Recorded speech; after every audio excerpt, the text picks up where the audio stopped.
Apa yang dia boleh buat gitu? Nampak mudah. Begitu juga ahli-ahli dalam bidang dia nampak mudah.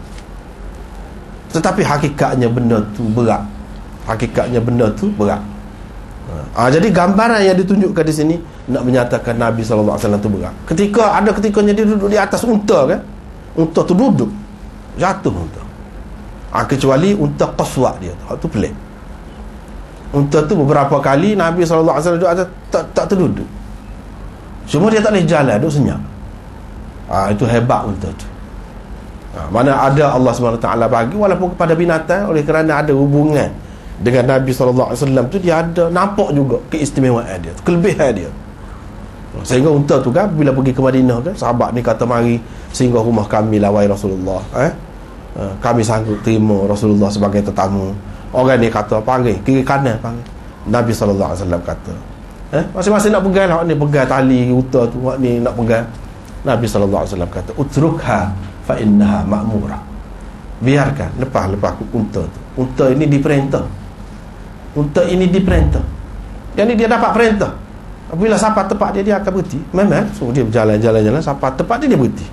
Dia berhenti di rumah Abu Ayyub, di hadapan rumah Abu Ayyub. Nabi kata, sini. Dia pun rumah tu.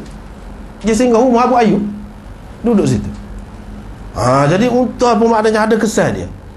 Dan unta ni ada keistimewaan ni. Hak lain, kalau unta lain naik, tu duduk.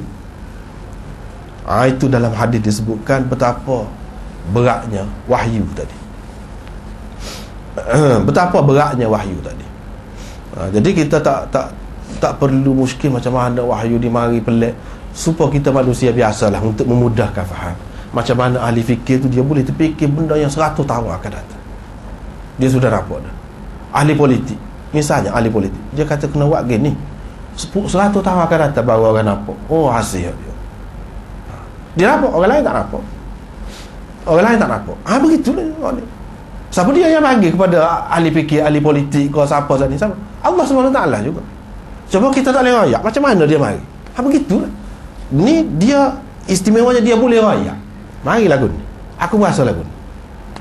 Dia boleh cerita. Dan mari ni, ni daripada Allah SWT lagu ni. Dia tidak jadi pelik. Itu beza dia. Tidak kata jadi bertelanjang kau lari ke. Tidak berlaku begitu. Ataupun jadi kacak ngapu kok ke. Tidak. Seperti misalnya kita kata, kalau orang yang bersahabat dengan jin lah, kita kata bersahabat dengan iblis, setengah-setengah untuk bomo tu kan, ada pengalaman, kita boleh tengok lah sendiri kan, macam mana kalau benda luar masuk ataupun datang, ataupun dia nampak sesuatu benda luar, pelik jadinya, melompat ataupun kecek jadi lagu lain. Pasal apa? Berat. Apa ni, mata dia pun jadi merah, jadi lagu lain. Takut kita tengok. Pasal apa? Pengaruh hak luar tu. Terbayar pada dia. Berat lah tu. Berat cara dia. Tetapi apa yang berlaku kepada Rasulullah? Tak pernah. Lagu tu tak pernah. Siapa dia lupa diri, siapa dia tak khabar, nak lari, tak ada. Itu nak ayat hebat dia tu. Mana asal kejadian Allah SWT buat tu, sudah mampu menanggung benda ni. Mampu menanggung benda ni. Sebab itulah Allah SWT bagi kepada dia. Dia tak akan bagi kepada orang yang tidak layak. Jadi kita tak boleh kata, apalah Allah SWT tak beri kita ni bijak seperti dia. Kita sepatutnya kena kata, syukur, Alhamdulillah Tuhan beri setahun ni. Mujur dia tak beri tak gila. Kalau dia beri gila, orang mana? Waktu pun mujur dah. Kita kena fikir, kalau beri setahun tu boleh jadi, kita tidak jadi seperti dia tu, kita tidak layak. Kita tidak layak. Rosak kita. Rosak. Sebab itulah Ibn Khaldun mengatakan, akal manusia Allah SWT bagi diserupa dengan neraca tukang mah. Neraca tukang mah. Kerana neraca tukang mah juga dia kecil, bukan orang tidak duduk muka mah bersama. Nak timbang pun, nak timbang halus-halus gitulah, seorang dua gitu, padahal setara tu. Tapi kalau kita nak timbang dengan hak lebih berat lagi, ambil batu hak besar, patah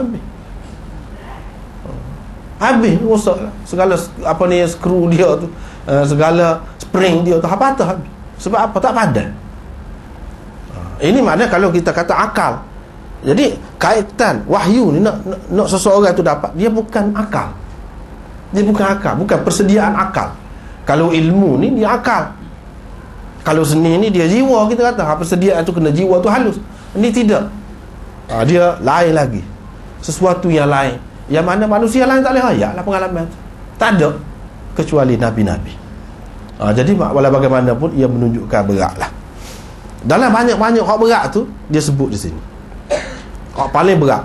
Jadi cara wahyu mari kepada Nabi SAW dia ada banyak cara. Di sini hanya disebutkan 2 cara saja dalam hadis ini.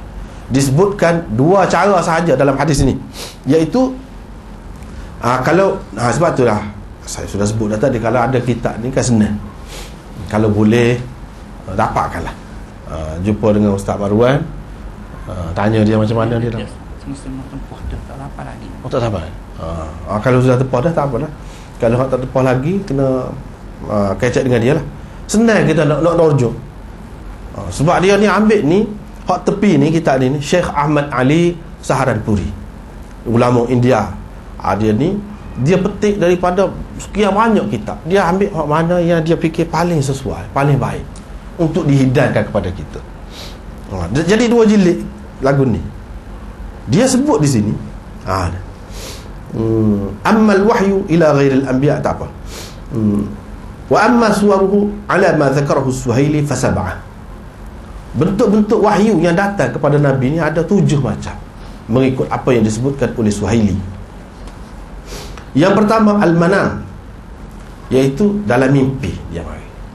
Itu pun satu bentuknya, dalam mimpi. Dalam mimpi. Seperti yang tersebut dalam hadis Aisyah akan datang. Yang kedua, wahyu itu datang dalam bentuk salsalatil jaras, yang bunyi gemercing, locing, seperti yang disebut dalam hadis Aisyah tadi. Yang ketiga, iaitu ditiupkan dalam ruh Nabi, rauh dia, dalam kesedaran dia, jadi jiwa dia, wahyu itu, iaitu ayyum fasa fi rau'ihi al-kalam, yang ditiupkan kalam ke dalam jiwanya. Yang keempat, malaikat mari berupa orang. Yang kelima, dia nampak Jibril. Yang ni dalam rupa asalnya, hak tadi Jibril juga mari tapi dalam rupa orang. Itu yang kelima. Yang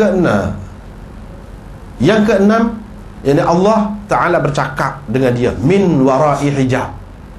Yani min wara'i hijab, dari balik tabir, ni maksudnya secara langsung, dengan bahasa dia, kalau kita nak kata bahasa lah, dengan kalam Allah Subhanahu Wa Ta'ala, dia boleh terima secara langsung daripada Allah Subhanahu Wa Ta'ala, tidak melalui Jibril. Jadi seperti Nabi Musa bercakap dengan Tuhan, wa kallamallahu Musa taklima. Jadi Allah bercakap dengan Musa betul-betul lah, cakap sungati. Jadi secara langsung dia boleh terima. Itu yang keenam. Ini berlaku pada malam Mi'raj. Dan yang berlaku begini 3 kali pada Nabi SAW, bercakap dengan Allah SWT secara langsung, dengan kalam Allah SWT, bahasa dia lah, kalau kita nak, dia boleh faham. Ini yang keenam. Yang ketujuh, iaitu wahyi Israfil. Ada juga ketika-ketikanya Israfil wak mari wahyu kepada Nabi SAW, bukan Jibril, tetapi Israfil wak mari. Itulah 7 bentuk. Jadi yang disebutkan di sini sebenarnya dia merangkumi semua dah tu. Hak 7 tak ada belakang dah. Hak kata dia, kadang-kadang dia mari gini, kadang-kadang dia mari dalam rupa orang. Kalau kata wahyu Israfil pun boleh berupa juga.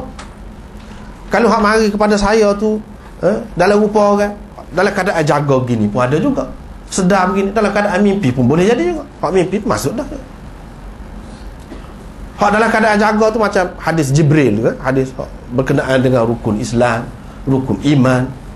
Hak tu Jibril mari, sahabat-sahabat tengok tu orang nampak rupa orang, tapi dia orang yang syadidu bayadhi thiyab, pakaian yang terlalu putih, dan syadidu sawadi sya'r, rambutnya terlalu hitam. Tak ada kesan-kesan perjalanan. Bukan orang mari berjalan jauh.